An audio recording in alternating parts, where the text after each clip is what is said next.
Chickpea flour is also known as besan, gram flour and garbanzo flour, and it's basically ground up chickpeas, that's all it is, so it's a whole food. I've measured out 1.5 cups of chickpea flour, and I'm going to add it to 2 cups of water and blend it into a smooth batter. Here is the chickpea batter, and now I'm just going to pour it into a clean bowl. Now I'm just going to let the batter sit undisturbed for anything between 4 to 8 hours.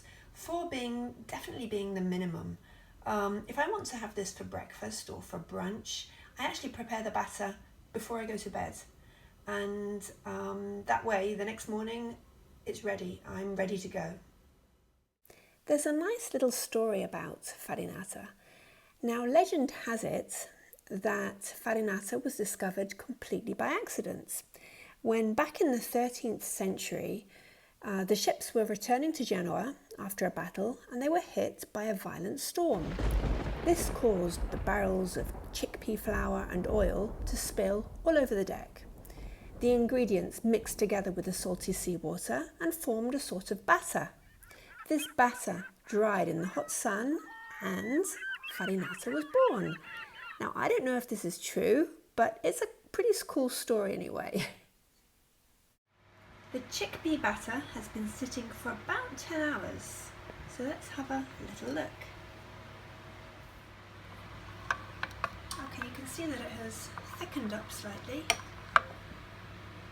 Just give it a good mix because all the chickpea flour seems to settle to the bottom of the bowl, so just give it a little bit of a mix.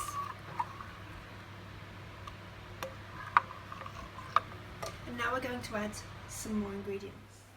I'm going to add a small handful of pine nuts. It works out to be about 20 grams, but you don't have to be precise. And a few sprigs of fresh rosemary. If you haven't got fresh, just use dried, that's fine. And 1 teaspoon of pink Himalayan salt.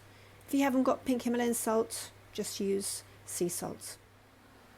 I'm also going to add a little bit of olive oil. Now, I don't usually use olive oil in my recipes. I don't fry, I don't add it to my dressings, I don't roast with it. However, there are a couple of recipes in which a little bit of olive oil really does make a lot of difference, and farinata is one of them. You can definitely make this farinata without adding oil. So if you're on a strict no oil diet, just leave it out.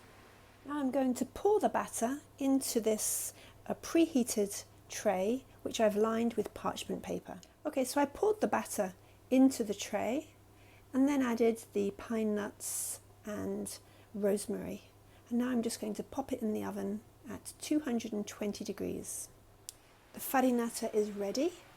It was in the oven for 25 minutes at 220 degrees centigrade. Delicious chickpea farinata.